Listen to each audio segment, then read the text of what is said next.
What I'm struck by is I thought that the passages that would be most impressive would be the descriptions of young people, the descriptions of the effect of rock, the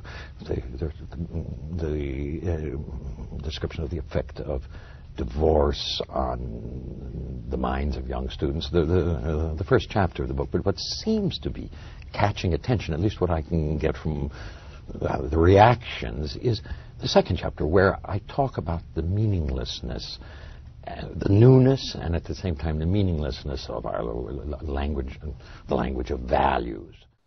Okay, for part two, I think we're going to want to talk about. Let's get into the book. This book was kind of constructed originally by Taylor as part of a speech he gave, and the book was originally published. The name was The Malaise of Modernity, and it's kind of an address to cultural critics and boosters of what he's going to call the culture of authenticity. And he works through the problems of authenticity by listing three of the main critiques, or three of the main malaises that are listed of modernity in general. And Dustin, could you read that list real quick? Well, first, I just want to mention that I love Malaise as much as says the next person, especially on shrimp. That's mayonnaise. That would make modernity so great if it were just mayonnaise. If we covered all of it with mayonnaise. All right, obligatory joke out of the way. Then I would never have a problem with it. I guess this is the kind of stuff you would hear maybe older people complain a lot about when they feel like the world has lost something. You hear a lot of this stuff about, things were better in my day in the 1950s. We did this and we left our doors unlocked and things were great. And in one of the videos you mentioned, David Suzuki made a comment about this too. But anyway, the three big points that people take against modernity are, one, individualism, right? That individuals are cut off from societies and roles, and people no longer have a higher sense of purpose, right? People center and focus only in on themselves. Basically, they're just kind of little egoistic monsters in their eyes. And I guess people like Harold Bloom and these people would be foremost saying that. Christopher Latch or whatever, the culture of narcissism. Yeah. The second point is the primacy of instrumental reason. And I guess he calls instrumental reason the kind of reasoning or rationality we draw on when we decide to calculate the most economical application of a means to a given end. So I guess what it's trying to say is everything is being treated as a means to an end. There's nothing sacred anymore. The forests and the trees and all the religious sites, there's nothing holy or untouchable. Everything is just a means to an end of something else. And then finally, three, the consequences for political life of individualism and instrumental reason. How does that work out in the world? For example, in a world of kind of atomized individuals, that means a kind of a dead or dying political life, which allows, for example, corporations or those with large amounts of money to take over and run the show where we're all absorbed on our iPads and iPhones, I guess would be the critique. So these three critiques are very prevalent in our society. You hear these all the time, I think. I'm kind of curious that some people do. It's interesting. Some people do feel that we're in an age of decadence and where there's a loss or decline, and they mention these problems. I don't know. I happen to feel one of these more than the other. Do either of you kind of have any kind of preference for? Do you think that these are true or adequate, or do you feel like any of these are kind of resonate with you? All three of them, I feel a little bit. I think the second one hits me hardest, though, especially when people take kind of rationalistic, instrumental reason approaches to things like even something Taylor mentioned, like the economy. Like, we can justify treating certain groups of people terribly, perhaps immorally, because it helps the economy. And then if it helps the economy, that can't be helped. We just got to rationally figure out how to get that bottom line.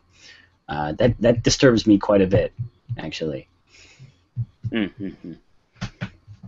Jesse, any of the three bother you at all? Well, I'm with Justin on this instrumental reasoning does, it has a very strong dehumanizing effect. And kind of the worst thing about it is when you start internalizing it too much. you start seeing your own personal worth in terms of the value you have to others. So it's a dangerous double-edged sword. Though I would, about the comment that we're possibly in an age of decline. I mean, I think there's significant room to question that. What is Kaufman said something about people look to the past and asked, and they think, oh, everything was great in the past, but it sucks now, and not realizing that it's always sucked. 'Cause the past is just an easy way to look back and look only at the good things. Like there's people who say, hey, oh, if only I lived in so and so country, where we don't have all the problems in my country. It seems like it's an escapist technique. I mean, I have not lived long enough to experience this decline, and even if I was did become the old man who said things were better in my day, I can't trust myself to be a rational judge of that. That basically I could just be saying, I liked things better the way they were. This is what I grew up with. This is what I was used to. I want it to be the same way it was. Yeah, I feel that. I mean, honestly, I'm with you both. The second is the most terrifying to me, the primacy of instrumental reason.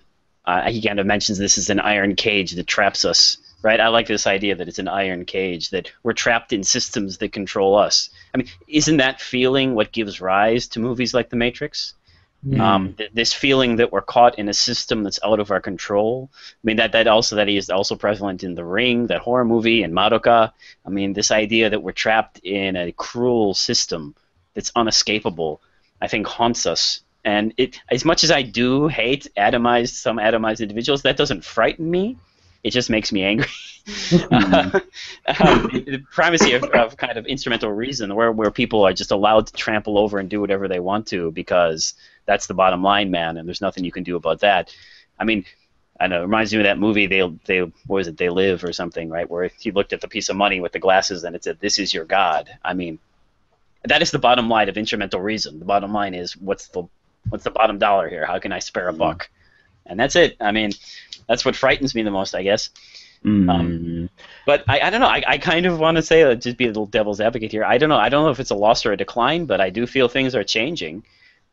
Maybe it's not a decline per se, but I do feel like the kids these days, I tell you, I feel like the way they communicate is changing, and I think as time goes on, we're going to feel that more and more.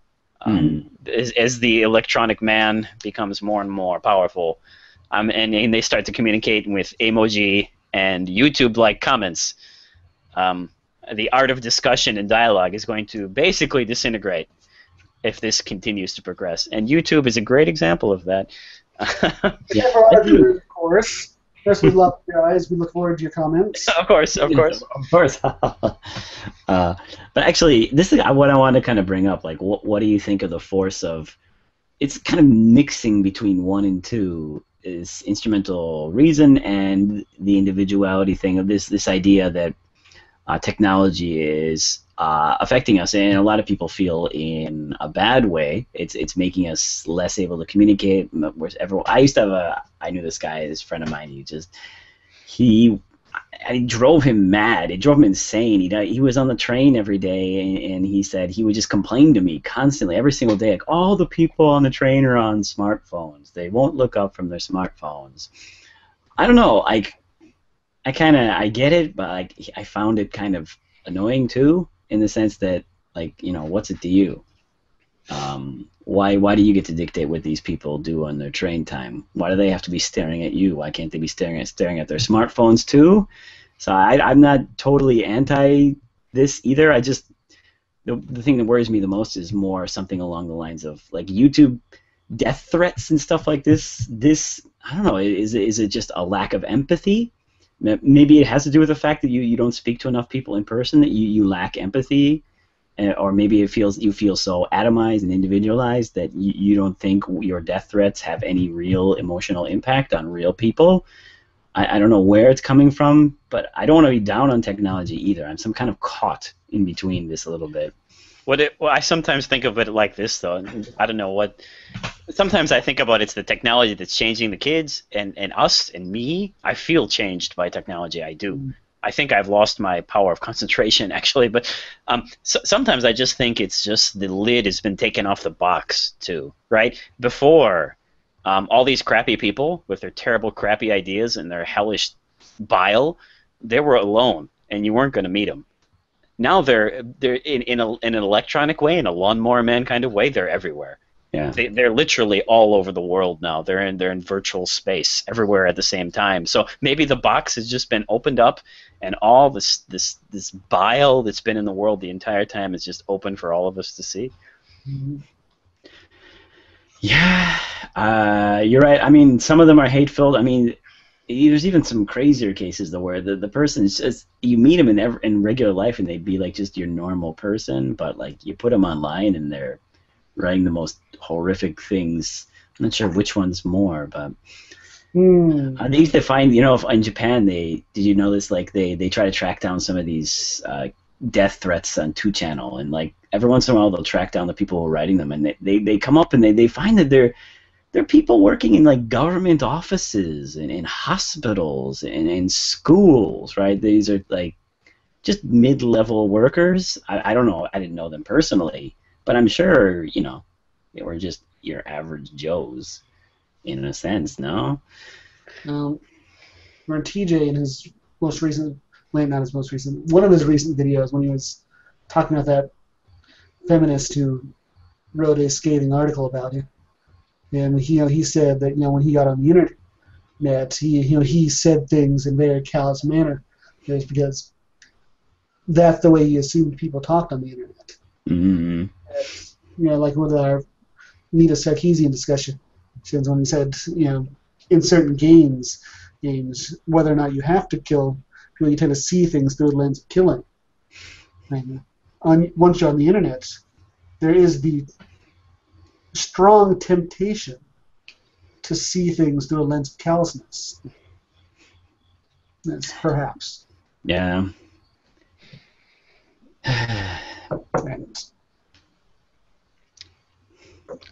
Yeah, I don't know. I'm really conflicted on this. Is it?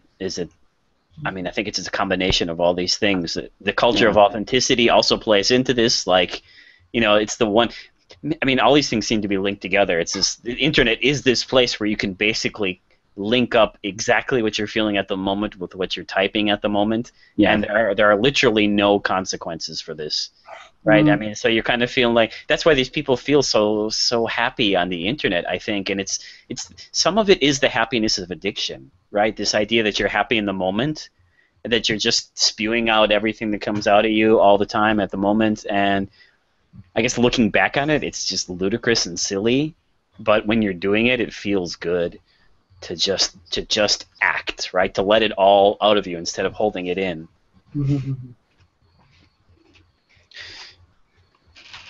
So it's kind of therapeutic vile.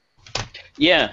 I think that by doing that, they actually lower the dialogue amongst everyone else, and it just kind of sinks. I know. I mean, this is sounding like like an old timer or something. Like, oh man, the dialogue used to be better on the internet. But I mean, like they always complain about this on the Usenet groups, right? Remember the endless summer of 1999, right? Eternal September or something, was that? Something like that. Yeah, the Eternal September, right? I mean, when the AOL users got online and they, quote, ruined the internet.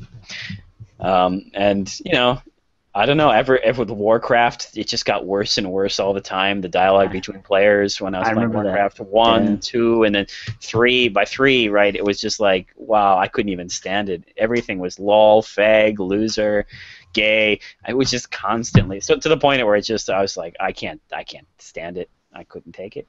It's terrible. It was just, and the worst part, it was these squeaky high voices too. Like, I know. When you're playing Counter-Strike or something. Yeah, there's some like really high voice telling you how much of a fag you are. Yeah. Yikes. I mean, I don't know. Wow.